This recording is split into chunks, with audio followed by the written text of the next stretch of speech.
tutoriel, nous allons résumer les caractéristiques du modèle de Landau-Zehner-Zuckelberg dans le contexte du croisement des courbes d'énergie potentielle électronique en chimie physique. Mais la relation de Landau-Zehner a d'autres applications en physique. La coordonnée X décrit ici la géométrie de la molécule. Par exemple, X pourrait être la distance interatomique d'une molécule ou d'un ion diatomique. Nous considérons le cas où deux configurations électroniques, notées Φ1 et Φ2, suffisent pour décrire l'intervalle énergétique étudié. Φ1 et Φ2 pourraient être une configuration ionique et une configuration covalente. L'énergie électronique moyenne, quand les électrons sont décrits par les configurations Φ1 ou Φ2, sont représentés en tirets bleus pour Φ1 et rouge pour Φ2. Ces énergies moyennes sont les éléments diagonaux de l'hamiltonien électronique, noté HEL. Cet hamiltonien électronique décrit la dynamique des électrons pour une molécule qui est gelée dans une géométrie donnée X.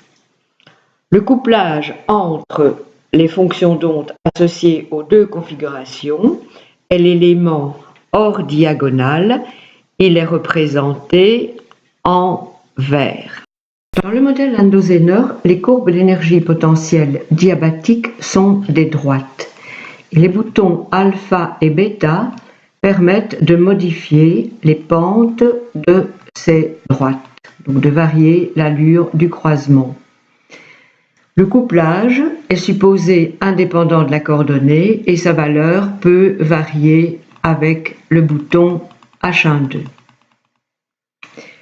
L'effet du couplage va être manifeste lorsque l'on regarde les valeurs propres de la matrice de l'hamiltonien électronique qui est représentée en haut à gauche. Les valeurs propres sont appelées les énergies adiabatiques. Elles sont représentées en traits pleins, en bleu ou en rouge et elles sont simplement classées par ordre d'énergie croissante. Bien loin du point de croisement, aux extrémités gauche ou droite, les courbes adiabatiques et diabatiques coïncident pratiquement. L'effet de la diagonalisation est minime. En revanche, près du point de croisement, les énergies diabatiques et adiabatiques sont nettement différentes et au point de croisement, l'écart entre les deux courbes adiabatiques est égal à 2 fois le couplage entre les fonctions associées aux configurations électroniques. Je reprends la valeur initiale des pentes, donc la croix initiale, et nous allons regarder les valeurs propres de cette matrice de l'hamiltonien électronique, donc les fonctions d'onde adiabatiques. On voit que, à nouveau, loin du point de croisement, les fonctions adiabatiques et diabatiques coïncident pratiquement, mais on remarque que de part et d'autre du point de changement, la configuration dominante a varié. Par exemple, pour la fonction ψ1 à gauche, la configuration dominante est Φ1 alors qu'elle est Φ2 à droite. Au niveau du point de croisement, cette fois, les fonctions adiabatiques sont des mélanges, ou plus exactement des combinaisons linéaires des fonctions associées aux configurations. Les coefficients de la combinaison linéaire peuvent être paramétrés par un angle θ, que l'on appelle l'angle de mélange, et cet angle est représenté en rouge sur la figure centrale. Cet angle varie entre 0 et π². Au point de croisement, l'angle vaut π/4 et donc le mélange des configurations est à peu près un mélange à poids égal. Maintenant, quel est le principal couplage entre les fonctions électroniques adiabatiques? Ce couplage est appelé le couplage non adiabatique et il est noté G12 sur le CDF. Il est représenté par une courbe noire au centre ou à droite. Ce couplage non adiabatique est égal au recouvrement entre une des fonctions adiabatiques et la dérivée de l'autre par rapport aux coordonnées. Autrement dit, ce couplage non adiabatique dépend fortement de la vitesse de variation du mélange des configurations qui sont contenues dans les fonctions adiabatiques. L'expression du couplage permet de comprendre pourquoi il a la forme d'un pic centré sur le point de croisement. En effet, c'est là où les fonctions adiabatiques varient le plus rapidement en fonction de la coordonnée x. Le principal message que ce CDF va permettre de visualiser est que lorsque le couplage est grand dans une représentation, il est plus petit dans l'autre. Pour illustrer ce propos, nous allons prendre le cas où le couplage en base diabatique est très grand. Automatiquement, l'écart entre les énergies adiabatiques est grand et le couplage est relativement modéré. Le couplage non adiabatique est petit, toujours centré sur le point de croisement, mais relativement petit. Au contraire, nous allons prendre maintenant le cas où le couplage diabatique est petit, ce qui veut dire un faible écart entre les courbes d'énergie adiabatique, et là on voit que le couplage non adiabatique est cette fois un pic très très grand qui est centré sur la zone de croisement. Nous allons voir maintenant quel est l'impact de ce comportement sur les probabilités d'occuper les états électroniques pendant le mouvement des noyaux. Dans ce CDF, nous retrouvons à droite le modèle de Landau-Zener avec les courbes d'énergie électronique diabatique en tiret, les courbes d'énergie électronique adiabatique en trait plein. Grâce au bouton bêta, nous pouvons modifier la pente d'une des courbes diabatiques et donc modifier l'allure du croisement. Avec le bouton H1,2, nous pouvons varier le couplage dû à l'hamiltonien électronique, autrement dit, varier l'écart entre les courbes adiabatiques. La dynamique des noyaux va être représentée par un paquet d'ondes. Sont dessinés les modules au carré des paquets d'ondes dans les différents états électroniques. Le module au carré va donner la densité de probabilité de présence en fonction de x. Dans la figure du dessus, nous voyons en bleu le paquet d'ondes associé à l'état adiabatique inférieur, en rouge celui qui sera associé à l'état supérieur. La figure du bas va nous donner les paquets d'ondes dans les deux états électroniques diabatiques. Alors nous allons maintenant illustrer trois comportements complètement différents. Voyons d'abord ce qu'est un comportement purement adiabatique.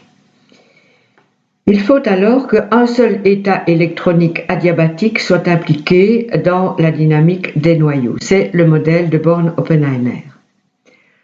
Pour obtenir un comportement purement adiabatique, il nous faut tout d'abord un couplage non adiabatique G1,2 relativement petit.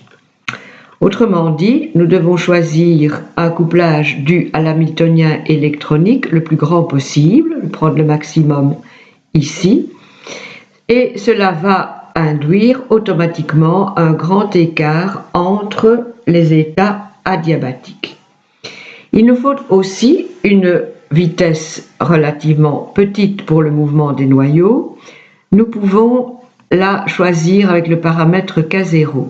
Donc nous allons choisir le plus petit possible.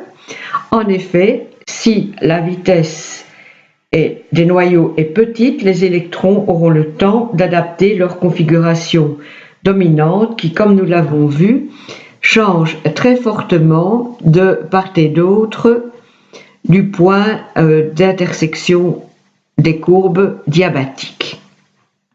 Dans la dynamique dans ces conditions, le paquet d'ondes est préparé dans l'état adiabatique inférieur, à gauche du point de croisement. Il arrive doucement dans la région d'interaction où il y a un couplage non adiabatique petit. on voit qu'il n'y a aucune transition vers l'état adiabatique supérieur. On ne voit pas de composante dessinée en rouge qui apparaît. En revanche, en représentation diabatique, représentée en dessous, on voit qu'il y a bien inversion de la configuration dominante comme il se doit dans cet exemple. Considérons cette fois le cas diamétralement opposé en choisissant un couplage dû à l'hamiltonien électronique excessivement petit, donc un faible écart entre les courbes adiabatiques et une vitesse très grande. Voyons que le couplage est excessivement piqué cette fois et il y a eu transition complète entre l'état adiabatique initial et l'état adiabatique supérieur. En revanche, si l'on considère la dynamique du point de vue de la représentation diabatique, on voit qu'il n'y a eu aucune transition entre les courbes diabatiques. Autrement dit, il y a eu maintien de la configuration dominante tout autour du mouvement. Et cela se traduit, en fin de compte, par une transition entre les états adiabatiques. Nous observons maintenant un cas intermédiaire. Lors du passage dans la zone d'interaction non adiabatique, le paquet d'ondes se scinde en deux composantes. L'une continue sur l'état adiabatique initial, alors que l'autre progresse dans l'autre état adiabatique. Il y a une transition entre les deux, et en fin d'opération, les deux représentations, adiabatiques ou diabatiques, doivent nous donner la même information. Nous pouvons examiner les paquets d'ondes à la fin de la dynamique. La probabilité d'occuper un état électronique est donnée par l'intégrale du modulo carré du paquet d'ondes correspondant. Donc nous pouvons voir que l'aire du paquet d'ondes qui donne la probabilité d'être dans l'état adiabatique inférieur va être égale à la probabilité d'avoir un changement de configuration électronique dominante en cours de la dynamique. Que ce soit en représentation adiabatique ou en représentation diabatique, nous obtenons bien exactement la même information. Il nous reste à discuter la relation de Landau-Zener qui va nous donner la probabilité d'effectuer une transition entre les deux états adiabatiques. Ça correspond donc à la probabilité d'occuper l'état adiabatique supérieur qui est noté en rouge au-dessus de la figure. Et on peut comparer sa valeur avec la valeur prévue par la relation de Landau-Zener. Elle est donc écrite ici. Il s'agit d'une relation très simple, une exponentielle décroissante avec dans l'argument un rapport où nous trouvons le modulo carré du couplage dû à l'hamiltonien électronique entre les configurations électroniques. En dénominateur, nous avons la vitesse des noyaux et le module de la différence des pentes des courbes d'énergie électronique diabatique. Pour que la probabilité de transition soit très petite, que l'on ait donc un comportement adiabatique, autrement dit que l'on reste dans le cadre de l'approximation de Born-Oppenheimer, il faut donc que le couplage électronique soit le plus grand possible et que la vitesse des noyaux soit au contraire la plus petite possible. Je vous remercie de votre attention et à une autre fois, j'espère.